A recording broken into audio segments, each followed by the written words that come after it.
Life had always been predictable for Ryan Carter. He was the kind of man who believed in stability, in planning ahead, in crafting a future where surprises were kept to a minimum. At 28, he had a steady job in finance, a beautiful apartment in downtown Chicago, and most importantly, he had her, Emily.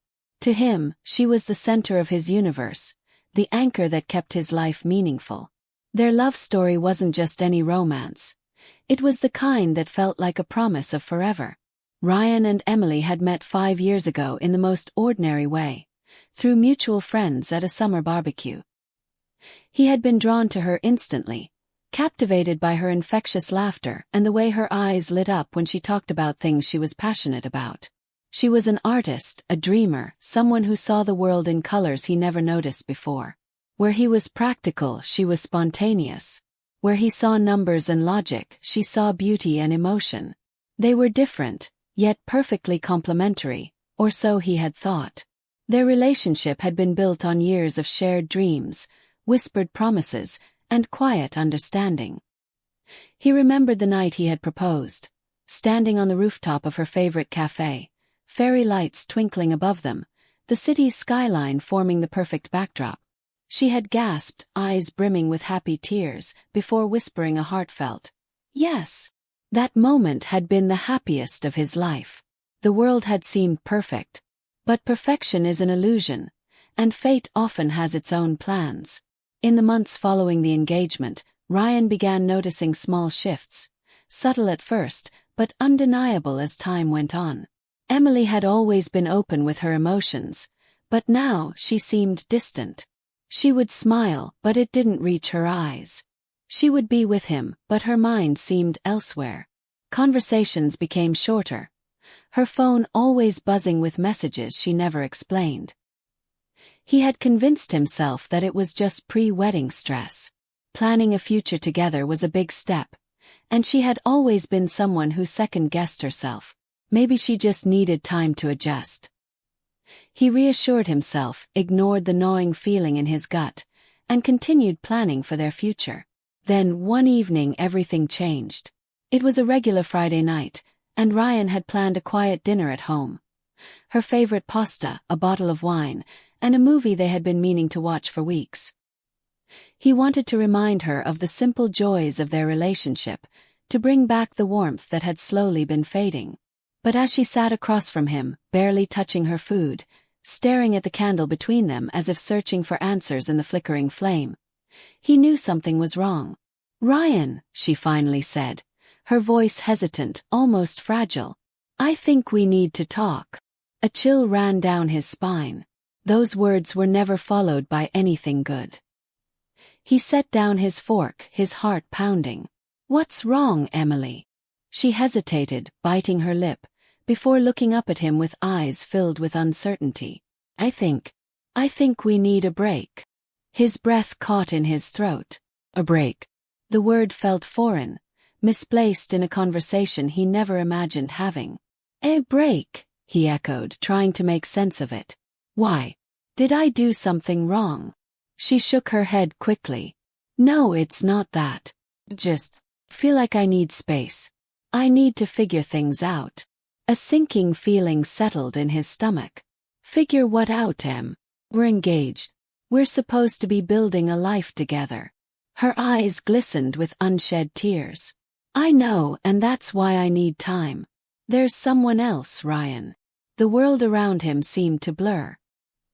His heartbeat thundered in his ears, drowning out the sound of the rain that had begun tapping against the window. Someone else. The words sliced through him like a blade, sharp and unforgiving. He swallowed hard, forcing himself to stay composed.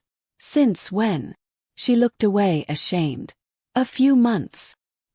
His hands clenched into fists beneath the table. She had been slipping away from him for months, and he had been too blind to see it. He wanted to be angry, to demand answers, to make her explain how she could do this after everything they had built. But all he could feel was an overwhelming numbness. Ryan exhaled slowly, standing up from his chair. "If that's what you want, I won't stand in your way." Her eyes widened slightly. "Ryan, He held up a hand, silencing her. No. If you needed time to figure this out, you should have told me before bringing someone else into the picture. His voice remained calm, but there was an undeniable finality in his words. Take all the space you need, Emily. Because I'm done. With that, he turned and walked away, leaving behind the life he had once believed was perfect. As he stepped out into the cold night, the rain soaking through his clothes, he knew one thing for certain. His life would never be the same again. The night air was cold as Ryan walked aimlessly through the rain-soaked streets of Chicago. The city was alive. Cars rushing past, neon lights flickering, people laughing in restaurants, but inside him everything was still eerily quiet. His heart pounded against his ribs, his mind replaying Emily's words over and over. There's someone else. How had he been so blind? How had he missed the signs? He wanted to be angry, to scream, to demand an explanation, but what good would it do? She had already made her choice. He had been nothing more than a phase, a chapter in her story that she was now closing. The realization cut deep, but as much as it hurt, he knew one thing for sure. He couldn't stay here anymore. By the time he reached his apartment, his clothes were soaked through, his hands trembling from the cold and the emotions bubbling inside him. The walls that had once felt like home now felt suffocating. Every corner held a memory, a framed picture of them on the bookshelf, her favorite coffee mug still sitting in the sink, the faint scent of her perfume lingering in the air. He couldn't bear it. Not anymore. With a deep breath, he grabbed his suitcase from the closet and started packing. He didn't know where he was going, but he knew he had to leave. Every shirt, every book, every photograph he packed felt like another nail sealing the coffin of the life he had imagined. His phone buzzed on the nightstand. He hesitated before picking it up. Emily, Ryan, can we talk? He stared at the message for a long moment before turning off his phone. There was nothing left to say. By morning he was gone. The city faded behind him as he boarded a train heading west. As he watched the skyline disappear, he felt something shift inside him. Maybe this wasn't the end. Maybe, just maybe, this was the beginning of something new. Ryan stepped off the train, his duffel bag slung over his shoulder, as he took in the unfamiliar surroundings. The air was crisp, carrying the scent of freshly brewed coffee from a nearby cafe, and the hum of a city unknown filled his ears. He had chosen this place at random, San Francisco. It had been nothing more than a pin dropped on a map, but now it was his fresh start. He hadn't told anyone where he was going. His phone remained off, tucked away in the bottom of his bag like a relic of a past life he had no intention of revisiting. He had severed ties with Chicago, with the memories, with her. At least, that's what he told himself. The first challenge was finding a place to stay.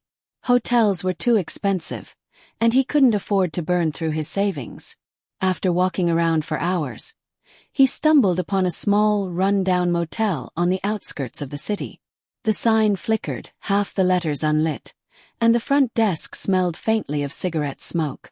It was far from ideal, but it was enough. For now. As he dropped his bag onto the creaky motel bed, he exhaled deeply. This was it. His new beginning. But a beginning to what? With no job, no plan, and no idea what the future held, Ryan did what he had always done when life felt uncertain. He kept moving. He walked through the streets, past towering skyscrapers and street performers, letting the city's energy wrap around him like a warm embrace. This place was nothing like Chicago, and maybe that was exactly what he needed. He found a small diner tucked between two larger buildings, the kind of place that smelled like buttered toast and nostalgia. The bell above the door jingled as he stepped inside. An elderly waitress with kind eyes and a weary smile approached him. "First time here?" she asked, handing him a menu. He nodded. "Yeah, just moved." She raised an eyebrow. "Looking for work?" Ryan hesitated. His degree was in finance, his experience in corporate offices, but right now he wasn't that person anymore. He was just a man trying to find his place in the world again. "Yeah," he admitted. I could use a job. She smiled. Well, we could use an extra pair of hands. If you don't mind getting your hands dirty, the kitchen's always short-staffed. Ryan looked around the tiny diner. The chipped countertops, the hum of the coffee machine, the quiet chatter of customers. It wasn't what he had imagined for himself, but then again, nothing about his life was what he had imagined anymore. I'll take it, he said. For the first time in weeks, he felt something other than pain. He felt a strange sense of peace. Maybe he hadn't lost everything. Maybe he was just beginning to find himself. Ryan's first day at the diner was a whirlwind of grease stains, burnt toast, and frantic orders being shouted from the kitchen. He had never worked a job like this before. His hands were used to typing reports and analyzing numbers, not flipping burgers and scrubbing countertops. But as exhausting as it was, there was something oddly therapeutic about it. The physical labor kept his mind busy, leaving little room for memories of Emily. The diner had a small, tight-knit staff. There was Maria, the elderly waitress who had given him the job, with her sharp tongue and soft heart. There was Benny, the short-tempered cook who cursed more than he spoke but made the best pancakes in town. And then there was Lily, the quiet, observant girl who worked the evening shift, always keeping to herself. Ryan noticed her on his second day. She moved through the diner with an effortless grace, her dark brown hair tied back in a loose ponytail, her eyes carrying a weight he recognized all too well. She wasn't the kind of person who made small talk, and neither was he. But there was something in her silence that felt familiar, like two lost souls unknowingly drawn to each other. Days turned into weeks, and Ryan slowly found a rhythm. He woke up early, went to work, came back to his tiny motel room, and repeated the cycle. It wasn't glamorous, but it was simple. And for now, simple was enough. One evening, as he wiped down the counter after closing, he noticed Lily sitting at one of the empty booths, staring out the window. The city lights reflected in her eyes, making her seem lost in thought. You ever think about leaving? Ryan asked, surprising himself. She turned to him, eyebrows raised. Leaving where? This place. This city. Just disappearing somewhere no one knows you. Lily studied him for a long moment before answering. I tried once. Didn't work. Ryan leaned against the counter. Why not? She let out a small, dry laugh. Because you can't outrun yourself, no matter how far you go. Her words settled heavily in his chest. He had run from Chicago, from Emily, from everything that reminded him of the life he lost. But deep down, the past still clung to him, refusing to let go. Lily stood up, grabbing her coat. You'll figure it out, she said before walking toward the door. Ryan watched as she disappeared into the night, her words lingering in his mind. Maybe she was right. Maybe running wasn't the answer. But if it wasn't, then what was? The days blurred into weeks, and Ryan slowly began to accept his new reality. The diner had become his refuge, a place where he could lose himself in the rush of orders and the hum of the city beyond its glass windows. He had stopped wondering what Emily was doing, whether she missed him, or if she had even hesitated before moving on. But the past had a cruel way of creeping in when least expected. One evening, as he wiped down tables after closing, his phone, long abandoned in the depths of his duffel bag, vibrated. The sound startled him. He had turned it on that morning, telling himself it was only to check his bank account. But now, as he pulled it out and saw the name flashing on the screen, his heart stopped. Emily. He stared at the screen until the call went to voicemail. His hands clenched around the phone, his mind waging war against itself. He had sworn he wouldn't look back. He had left for a reason. But curiosity was a dangerous thing. Against his better judgment, he played the voicemail. Her voice was soft, hesitant. Ryan, I don't know if you'll even listen to this, but I needed to call. I don't know what to say, really. I miss you. Shaky breath. I made a mistake, Ryan. And I don't know how to fix it. Silence followed, but he could hear the weight in her breathing, the regret laced in her words. Then, just before the message ended, she whispered, "Please call me back." Ryan's grip tightened around the phone. His chest felt heavy, like an old wound reopening. The words he had been longing to hear were finally here, but instead of relief, he felt anger, confusion, and an aching sadness. He had spent weeks trying to rebuild himself, to forget the life he had left behind. But now, in one single moment, the past had come knocking, demanding to be acknowledged. Behind him, a voice interrupted his thoughts. "You okay?" He turned to see Lily leaning against the counter, her sharp eyes reading him like an open book. She wasn't the type to pry, but she had an uncanny ability to sense when something was wrong. Ryan hesitated before shaking his head. "Just something from the past." She nodded slowly, as if she understood more than she let on. After a beat, she said, "You don't have to answer." He looked at her, confused. She gestured toward his phone. "Whatever she said, you don't owe her a response." Ryan exhaled, feeling the weight of that truth. For so long, he had believed closure came from answers, from confronting the past. But maybe Lily was right. Maybe some doors were meant to stay closed. With one last glance at the phone, he deleted the voicemail. Emily was his past, and he was done looking back. The voicemail was gone, but the emotions it stirred in Ryan refused to fade. That night, sleep eluded him. He lay on the stiff motel bed, staring at the ceiling, replaying Emily's words in his mind. "I made a mistake, Ryan, and I don't know how to fix it."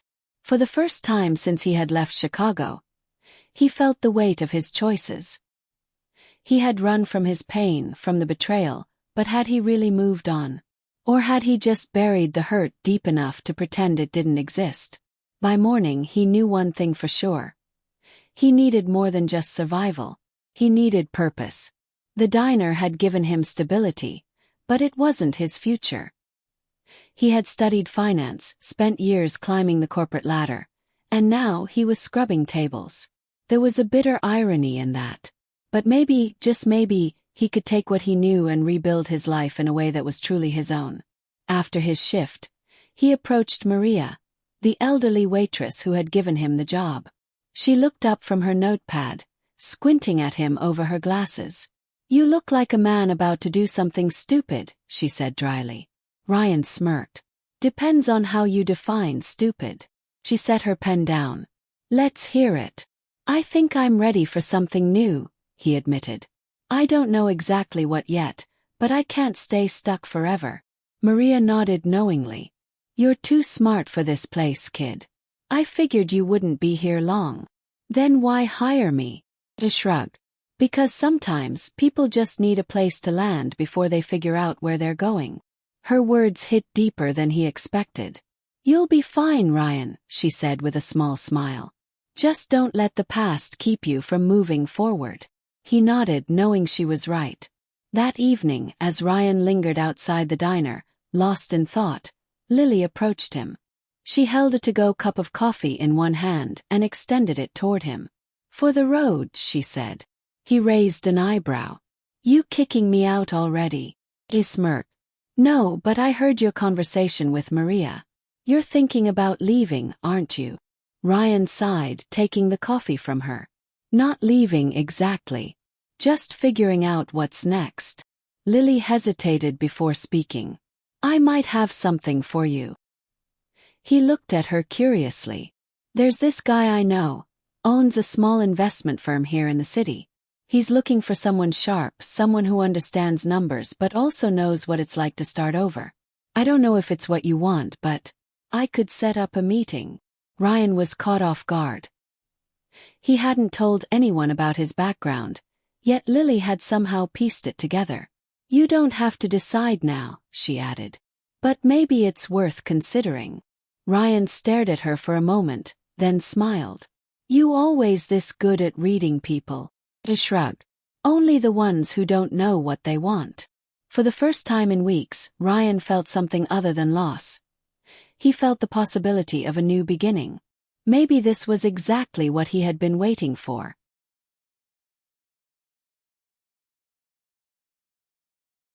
Ryan spent the next few days wrestling with Lily's offer. A part of him wanted to jump at the opportunity. He had spent years studying finance, and this could be his chance to start over. But another part of him hesitated. Was he ready? Would stepping back into that world pull him into the past he was trying to escape? One evening after his shift, Lily handed him a slip of paper. Tomorrow, 10 a.m. His office is in downtown. Ryan stared at the paper, then at her. You already set it up. He smirked. Figured you'd say yes. He let out a breath, shaking his head. And if I had said no? He shrugged. Then you'd be making the wrong choice. Ryan chuckled, tucking the paper into his pocket. You always this confident. She took a sip of her coffee. Only when I'm right. The next morning, Ryan found himself standing in front of a sleek office building, adjusting his collar. He had borrowed a dress shirt from Benny, the diner's cook, and though it was slightly loose, it would have to do. Inside, the office was nothing like the chaotic diner. It was modern, quiet, and smelled of expensive leather and fresh coffee. A receptionist led him to a glass-walled office where a middle-aged man sat behind a desk, flipping through documents. Ryan Carter. The man stood, extending a hand. Yes, sir. I'm Daniel West, the man said, his grip firm. Lily speaks highly of you. Ryan raised an eyebrow. She does. Daniel chuckled. In her own way. Said you're a guy who knows numbers but also understands struggle. That's exactly the kind of person I'm looking for. Ryan sat down, intrigued. What exactly do you do here? We're a small but growing investment firm, Daniel explained. We don't just manage money. We help people who are starting over. People who've lost everything and are trying to rebuild. Some are small business owners, some are people like you and me, looking for a second chance. Ryan listened intently. The words struck a chord. Daniel leaned forward. I don't care about your past, Ryan. I care about what you can do now. If you're willing to put in the work, I'll give you a shot. Ryan swallowed. This was it. A real opportunity. After a long pause, he nodded. I'm in. As he left the office, Ryan felt something shift inside him. He wasn't just surviving anymore. He was rebuilding. Lily was waiting for him outside, leaning against a street lamp. So, she asked. He smiled. I start Monday. He smirked. Told you you'd say yes. Ryan chuckled, shaking his head. Yeah, you did. For the first time in a long while, the future didn't feel like an empty void. Felt like a path. And for once, he was ready to walk it. Monday morning arrived faster than Ryan had anticipated. Dressed in the best outfit he could put together. An old navy blazer, a white dress shirt and black slacks. He stood in front of the office building, taking a deep breath. The last time he had walked into a corporate environment, he had been a rising star in a financial firm back in Chicago. Now he was just a man trying to rebuild his life. As he stepped into the office, he was greeted by the same quiet efficiency that had struck him before. The receptionist nodded at him, and within minutes, he was sitting in Daniel West's office, going over his role. You won't be handling major accounts right away, Daniel explained, sliding a file toward him. I want to see how you work with real people first. Ryan opened the folder. Inside were details of a local business, a small bakery struggling to stay afloat. The numbers weren't good. Rising costs, declining customers, and debt piling up. This is Mrs. Carter's bakery, Daniel continued. She's been running it for 25 years, but things have taken a turn. She's hesitant about letting anyone help, but if you can show her a way forward, you might just save her business. Ryan exhaled, feeling a familiar rush, the challenge of analyzing numbers, spotting patterns, and finding solutions. This was what he was good at. I'll do my best, he said. Daniel smiled. That's all I ask. The bakery was a modest place on a quiet street, the scent of fresh bread lingering in the air. Ryan pushed open the door, the small bell jingling overhead. Behind the counter, a woman in her 60s looked up, her tired eyes narrowing at him. If you're here for coffee, we just ran out, she said gruffly. Ryan smiled. Actually, I'm here to talk about saving your bakery. She frowned, wiping her hands on her apron. Another financial consultant. I've had 3 of you come in here already, all promising to fix things. Ryan held up his hands. I'm not here to promise anything. Just to look at the numbers and see what's possible. Mrs. Carter hesitated before sighing. Fine. But I'm not selling this place, no matter what your spreadsheets say. Ryan nodded. Understood. As they sat at a small table, Ryan flipped through her records. The expenses were too high, and customer traffic was declining. But one thing stood out. A product line that was barely being marketed. Custom specialty cakes. These cakes, Ryan said, tapping the page. They have the highest profit margin, but you're barely selling them. Why? Mrs. Carter shrugged. People don't know about them. I don't have the money for fancy marketing. Ryan leaned back thinking. What if I found you a way to get more customers without spending a dime? She gave him a skeptical look. And how do you plan on doing that? Ryan smirked.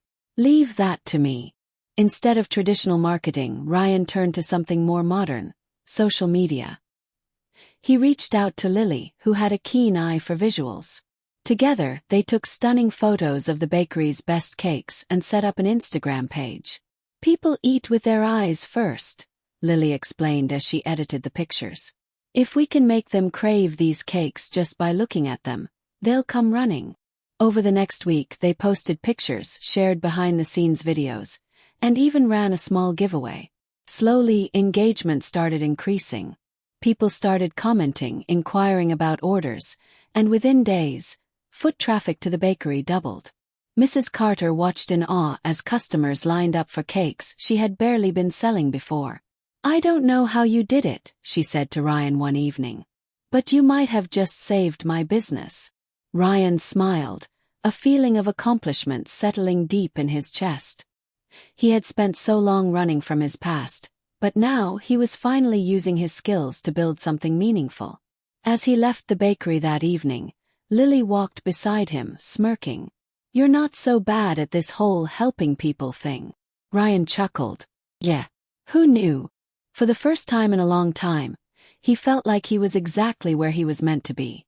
The success of Mrs. Carter's bakery spread faster than Ryan had anticipated.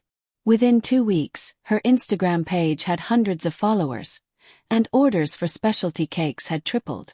Local news even picked up the story of how an old-fashioned bakery had revived itself using modern marketing strategies. But the biggest surprise came when Daniel West called Ryan into his office. I see you've been busy, Daniel said, tossing a newspaper onto the desk. The headline read, A Bakery's Second Chance. How Social Media Turned the Tables. Ryan grinned. It was a simple fix. Just had to show people what they were missing. Daniel leaned back in his chair, studying him.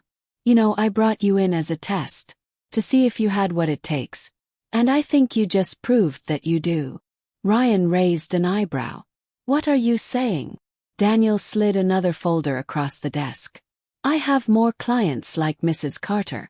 Small businesses that are struggling. Some need better financial strategies, some need marketing, some just need a fresh perspective. I want you to take the lead on this. Ryan hesitated. This wasn't just a job anymore. It was a chance to make a real impact. You're serious? He asked. Daniel smirked. You interested or not? Ryan didn't need time to think. He picked up the folder and nodded. I'm in. Over the next few weeks, Ryan threw himself into his work. Each business he helped reminded him why he had once loved finance. Not the corporate greed or the high-stakes trading, but the power to change lives. But his biggest challenge was yet to come. One evening, as he was closing his laptop, Lily walked in, holding her phone out. You need to see this. Ryan took the phone, his stomach dropping as he saw the screen. It was a message from an unknown number. Ryan, I need to see you. It's important. Please. The sender. Millie. Ryan stared at the message, his heart pounding. He had built a new life, a new purpose. But now the past had come knocking. And he wasn't sure if he was ready to answer. Ryan sat frozen, staring at the message from Emily. He had convinced himself that chapter was closed, that he had moved on. But now, just a few words had cracked open everything he had buried. Lily noticed his hesitation. "Are you going to reply?" Ryan exhaled sharply, placing the phone face down on the table. "I don't know." She didn't say much, but "it's important" usually means something serious. Ryan rubbed his temples. "Or it could be another excuse, another way to mess with my head." Lily studied him. Only one way to find out. After a sleepless night, Ryan finally gave in.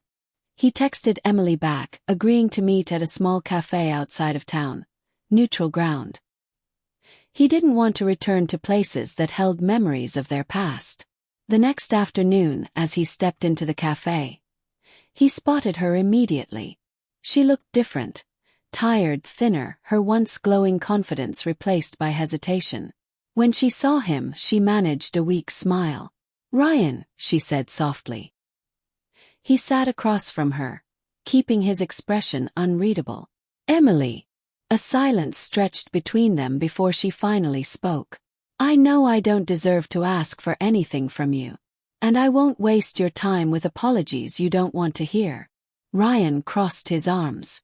"Then why am I here?" She sighed, glancing down at her coffee. "Because I made a mistake. Terrible mistake. And I've lost everything." He clenched his jaw. He wasn't sure if he felt anger, pity, or something in between. "The new guy?" he asked flatly. Emily let out a humorless chuckle. "Yeah. That didn't last long. Turns out, the excitement of something new fades fast when there's no real foundation." Ryan leaned back, nodding. "Sounds about right." She looked up at him, her eyes pleading. "I don't expect you to forgive me. I wanted to tell you that you were the best thing that ever happened to me, and I was too blind to see it." Ryan exhaled slowly, his heart strangely calm. A few months ago, these words might have shattered him. Now they only felt like echoes from another life. "You're right," he said simply. "You made your choice. And I had to make mine." Emily swallowed hard, nodding. "Are you happy?" Ryan thought about everything. The struggles, the new opportunities, the people who had become part of his life. He smiled. "I'm getting there." Emily forced a smile, though he could see the pain behind it. "I'm glad." She hesitated before whispering, "I miss you." Ryan looked at her for a long moment before shaking his head. "Emily, we can't go back." Tears welled up in her eyes, but she nodded. "I understand." Standing up, Ryan placed a few bills on the table for her coffee. "Take care of yourself." And with that he walked away, this time for good. As he stepped outside, the air felt lighter. The ghosts of his past had no hold on him anymore. He had survived, he had grown, and he had found purpose. His phone buzzed with a new message. "Lily, you okay?" Ryan smiled and replied, "I think I finally am." And with that he moved forward, not looking back. As Ryan walked away from the cafe, a strange sense of peace settled over him. For months, he had carried the weight of his past, allowing it to shape his decisions, his fears, and his doubts. But now, standing under the warm glow of the afternoon sun, he realized something. He was free. Emily's apology didn't erase what had happened, but it gave him closure. He no longer needed answers. He no longer needed to wonder, what if? He had made his choice, and for the first time in a long time, he was sure it was the right one. His phone buzzed again, this time a call from Daniel West. "Ryan." Daniel's voice came through, steady and professional as always. "I have an interesting opportunity for you. A much bigger project." Ryan frowned. "How big?" "I'll explain when you get here," Daniel said. "But let's just say if you pull this off, you won't just be helping one small business. You'll be changing an entire community." An hour later, Ryan was sitting in Daniel's office, a thick file open in front of him. This wasn't just another struggling business. It was a dying neighborhood. "There's a district on the outskirts of the city," Daniel explained. Once a thriving marketplace, now it's barely surviving. Shops are closing, families are leaving, and investors are circling like vultures, ready to buy the land cheap and turn it into high-rise apartments. Ryan flipped through the documents, graphs showing declining revenue, case studies of businesses that had shut down. But underneath all the statistics, he saw something more: potential. "You think I can fix this?" Ryan asked, raising an eyebrow. Daniel smirked. "I think if anyone can, it's you." Ryan exhaled, feeling that familiar rush of adrenaline. This wasn't just about numbers anymore. This was about rebuilding something real, just like he had rebuilt himself. Ryan knew he couldn't do this alone. He needed people who believed in the vision, people who were willing to fight for something bigger than just profit. His first call was to Lily. "So, let me get this straight," Lily said after he explained the situation. "You want to save an entire neighborhood?" "Not just save it," Ryan corrected. "Make it better than it ever was." Lily laughed. "You really don't do things small, do you?" Ryan grinned. "Are you in?" Lily didn't hesitate. "Of course I'm in.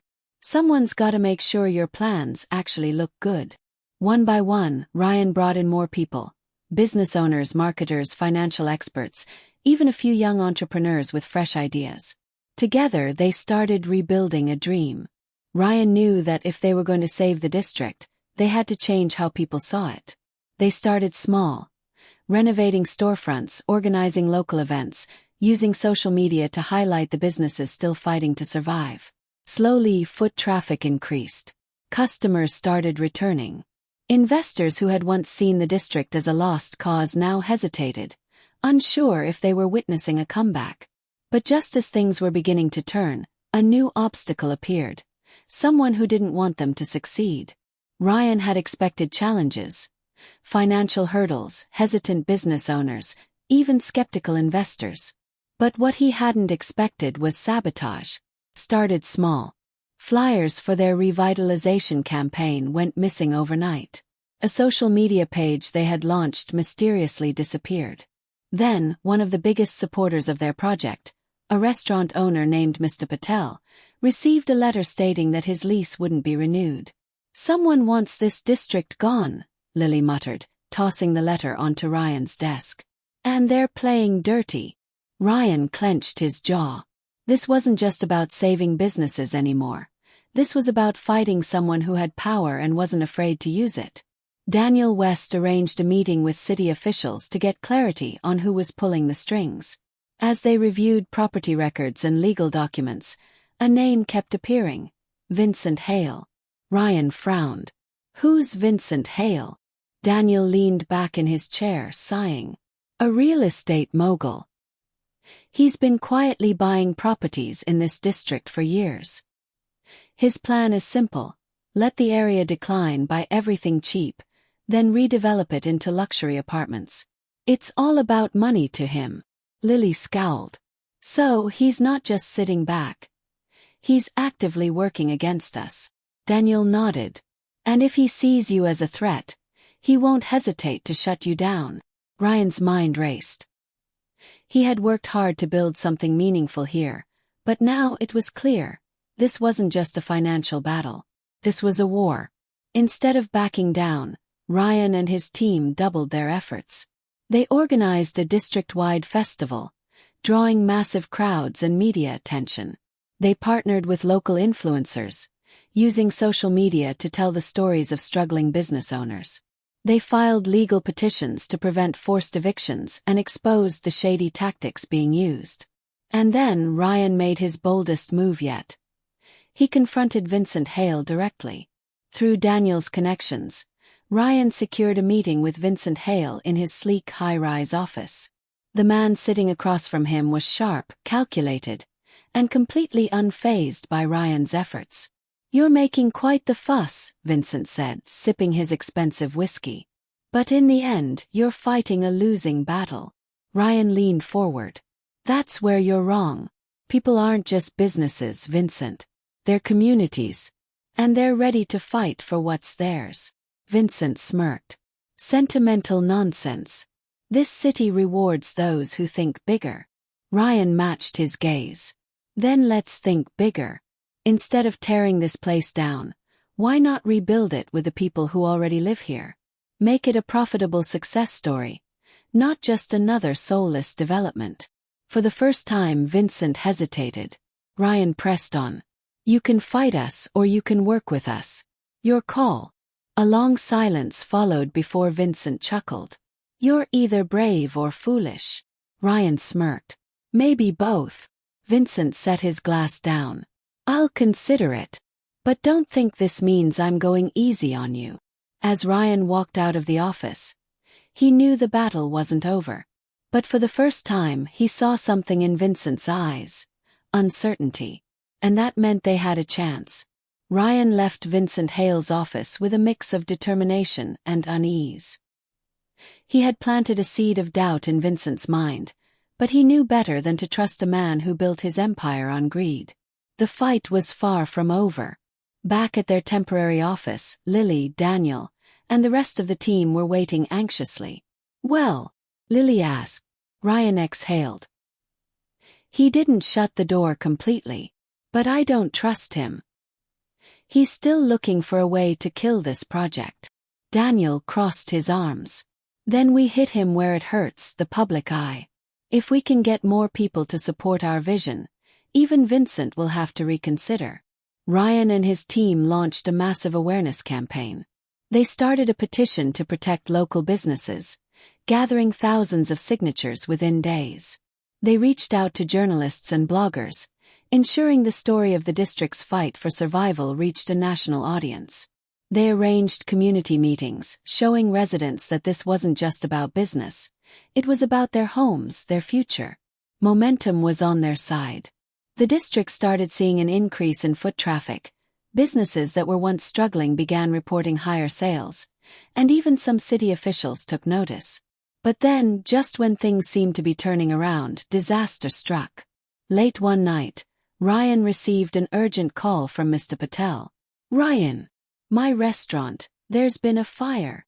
Ryan's blood ran cold. He rushed to the scene, where firefighters were battling the raging flames consuming the restaurant.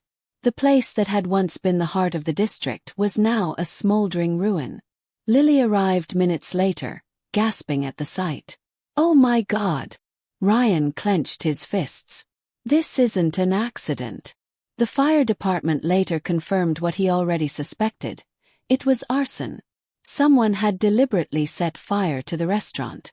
And Ryan had a very good idea of who was behind it. The next day, Ryan received an anonymous letter in his office. Walk away or next time it won't just be a building that burns.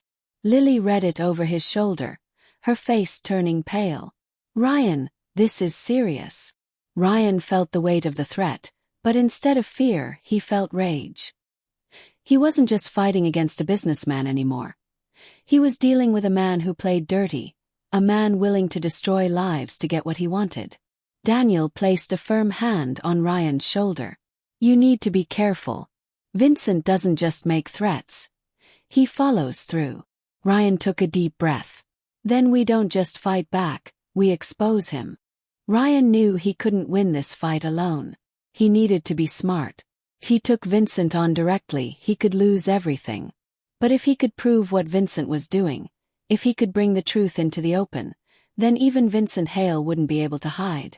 And so, Ryan's team began their most ambitious plan yet, gathering undeniable evidence that Vincent was behind the sabotage. But what they uncovered was far worse than they had imagined. Vincent Hale had been doing this for years, burning businesses, forcing people out, silencing anyone who opposed him. Now Ryan had the proof. The only question was, how far was Vincent willing to go to stop him? Ryan stared at the files spread out before him. Documents, financial records, and witness statements, all pointing to one undeniable fact. Vincent Hale had been orchestrating the destruction of neighborhoods for years. This is it, Lily whispered. This is what we need to take him down. Daniel nodded. If we release this to the public, there's no way he can cover it up. But Ryan knew better. Men like Vincent didn't go down easily. If they made a move, Vincent would strike back hard. Ryan had two choices. Go straight to the authorities, but risk the evidence being buried if Vincent had connections. Go public with the information, ensuring maximum exposure but also putting himself in serious danger. After a long pause, he made his decision. We go public. Ryan's team reached out to major news outlets, sending them the evidence along with statements from affected business owners. They also planned a press conference, inviting journalists, activists, and community leaders. As they prepared for the big reveal, Ryan couldn't shake the feeling that something was coming. And he was right. The night before the press conference, Ryan was walking home when he sensed someone following him. He quickened his pace, but before he could react, a black SUV screeched to a stop beside him. Two masked men jumped out. Ryan barely had time to throw a punch before a blow to his stomach knocked the air out of him. The next thing he knew, he was on the ground, struggling against his attackers. A deep voice whispered in his ear, "Back off or next time you won't get up." Then, just as quickly as they had come, they were gone. Ryan lay on the pavement, gasping for breath. Blood trickled from his lip. His ribs ached, but his mind was clear. Vincent was scared. And that meant Ryan was winning. Bruised but undeterred, Ryan stood before the cameras the next day and laid everything out. He exposed Vincent's illegal deals. He revealed the forced evictions, the arson, the threats. He showed the truth. The reaction was explosive. The story spread like wildfire, trending across social media and making headlines nationwide. Protests erupted, demanding justice. Even politicians who once ignored the district were now forced to take a stand. And then the final blow. The authorities, under immense public pressure, launched an official investigation. Within days, Vincent Hale was arrested. Charges of fraud, arson, and conspiracy stacked up against him. His empire crumbled overnight. Investors abandoned him, and his carefully built reputation was destroyed. As Ryan watched the news of Vincent's arrest, he felt something he hadn't in a long time: true victory. The district was safe. People had won. And Ryan had finally proven that change was possible. But his journey wasn't over yet. Because now, with the battle won, a new question remained. What would he do next? The district had won. Vincent Hale was in jail. His empire in ruins. For the first time in years, the people could breathe without fear of being evicted or losing everything overnight. But for Ryan, the victory felt bittersweet. He sat in his small office, staring at the streets below. Businesses were reopening, families were staying, and hope was returning. Yet, deep inside, he felt an unsettling emptiness. "Now what?" he muttered to himself. Lily knocked on the door and stepped inside. "You should be celebrating," she said, handing him a coffee. "We did it." Ryan forced a smile. "Yeah, we did." But Lily saw right through him. "What's wrong?" Ryan sighed. "For the last year I've been fighting, first for myself, then for this district. And now that it's over, I don't know what's next." Lily sat across from him. "Maybe that's the point. Maybe it's time for you to stop fighting and start building." Her words struck deep. She was right. Ryan had spent so long battling obstacles that he had never thought about what came after victory. A week later, Ryan received a surprising call. It was from a state senator who had followed the district's fight. "We need people like you, Ryan," the senator said. "People who don't just talk about change but actually make it happen. Have you ever considered working in public policy?" Ryan hesitated. Politics. That wasn't his world. He had always fought outside the system, not from within it. But what if this was his next step? As he walked through the district that night, Ryan thought about everything. The people who had trusted him. The businesses that had survived because of his work. The fact that one voice really could make a difference. Maybe it was time to take that voice further. He called the senator back. "I don't know much about politics," Ryan admitted. "You don't need to," the senator replied. "You just need to care." Ryan took a deep breath. "Then let's talk." Ryan wasn't sure where this new path would lead. But one thing was certain. He wasn't done fighting for what was right. He was just getting started. Ryan never imagined himself in politics, but here he was, sitting across from Senator Caldwell, discussing policies, community impact, and the future of urban development. "This is bigger than just one district, Ryan," Caldwell said. "What happened here is happening across the country. Corrupt developers, displaced families, small businesses being crushed. We need real fighters in this space." Ryan leaned forward. "I'm not a politician." Caldwell smiled. "That's exactly why you should be involved." The idea of working within the system made Ryan uneasy. But if he could change things from the inside, maybe he wouldn't have to keep fighting battle after battle. Maybe he could prevent people like Vincent Hale from ever getting power in the first place. Ryan shared his thoughts with Lily and Daniel later that night. Daniel raised an eyebrow. "Politics? That's dangerous." Lily, however, smiled. "But it's also an opportunity." Daniel crossed his arms. "You really think you can change the system? It's filled with people just like Vincent." Ryan nodded. "I know. But if we don't try, then we're just letting them win." Daniel sighed. "I get that. But be careful, Ryan. The higher you climb, the harder they try to knock you down." Ryan knew Daniel was right. This wasn't just business anymore. This was power. And power had its own set of enemies. Caldwell arranged for Ryan to meet with community leaders, local officials, and activists. Some welcomed him, while others were skeptical.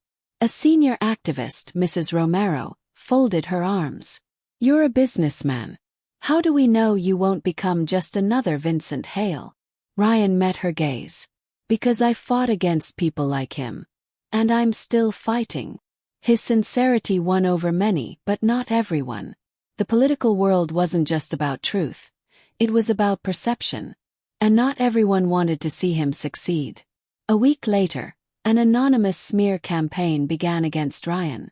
Social media posts, fake articles, and even news segments painted him as a corrupt businessman, falsely accusing him of shady deals and self-interest. Ryan slammed his laptop shut. "This is Vincent's people. They're trying to destroy my credibility." Lily nodded. "They're scared of you." Daniel crossed his arms. "So what's the plan?" Ryan exhaled. He had two choices. Ignore the attacks and keep pushing forward. Fight back with proof and transparency. He chose the latter. Ryan publicly released his financial records, proving he had no hidden agendas. He met with reporters, answered tough questions, and let the truth speak for itself. Slowly the tide turned. People saw through the lies. The attacks lost their power. And then, Senator Caldwell gave him an even bigger opportunity: a seat on the city's Urban Development Board. Ryan stood outside City Hall, staring at the grand building. "This is it," Lily said. "Your chance to make real change." Ryan took a deep breath. He wasn't just fighting battles anymore. He was shaping the future. And he knew the fight was far from over. Ryan stepped into City Hall with determination, but he knew one thing: this wasn't his turf. The sleek marble floors, the polished smiles, the backroom whispers, it all reeked of politics. A world built on power, deals, and manipulation. As he took his seat at the Urban Development Board, he felt the weight of expectations. Some people wanted him to succeed. Others wanted him to fail. And some, they wanted him gone. The moment Ryan was officially introduced, a man cleared his throat. "Councilman Eric Sloan." "Mr. Carter," Sloan said, his voice dripping with skepticism. "We all appreciate your passion, but let's be realistic. This board doesn't work on emotions. It works on numbers." Ryan didn't flinch. "Then let's talk numbers. How much affordable housing has this board actually approved in the last 5 years?" Silence. Sloan shifted in his seat. "This isn't about individual cases, Mr. Carter." Ryan leaned forward. "It is for the people losing their homes." The room tensed. Ryan had just declared war. Over the next few weeks, Ryan pushed for policies that protected small businesses and working-class families. He exposed how real estate deals were made to benefit wealthy investors while displacing thousands. Some board members supported him. Others resisted. But the real danger came from outside the boardroom. Late one night, Ryan was leaving his office when he noticed something strange. A black car parked outside, its engine running. His gut told him to be careful. As he walked to his car, his phone buzzed with an anonymous message. "Back off, Carter. This isn't your game to play." Ryan's hands clenched around his phone.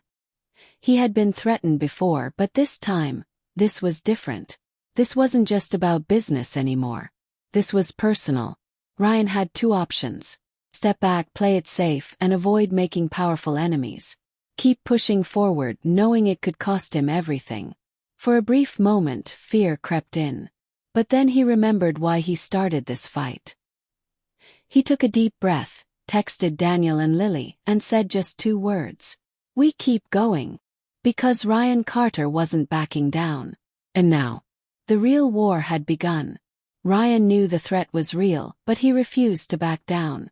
If they thought intimidation would make him quit, they didn't know him at all. However, he also knew he couldn't be reckless. He needed a strategy. A few days later, Ryan received an unexpected invitation, a private meeting with Councilman Eric Sloan. Lily was immediately suspicious. "This feels like a setup." Daniel agreed. "They don't invite people like you unless they have an agenda."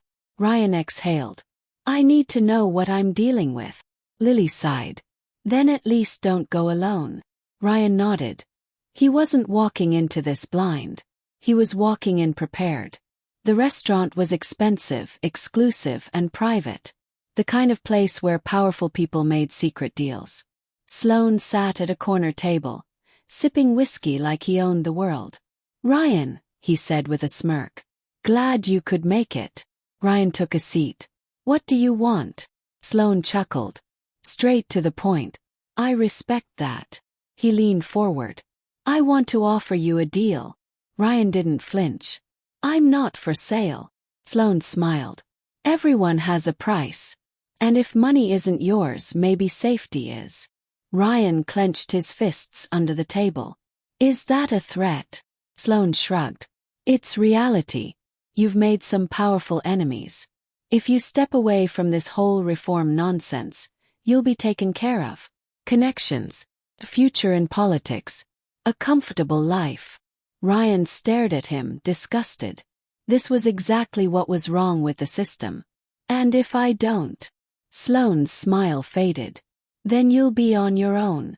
And let me tell you, Ryan, people who go against the machine, they don't last long." Ryan stood. "Enjoy your drink, Sloan. I'm not playing your game." As he walked away, he knew one thing for sure. He had just made a powerful enemy. That night, Ryan's office was broken into. Files were stolen. His computer was wiped. It was a clear message. But Ryan wasn't scared. He was angry. If they wanted a war, they had just gotten one. Ryan stood in the wreckage of his office, staring at the empty shelves and scattered papers. They had taken everything. Daniel walked in, his expression dark.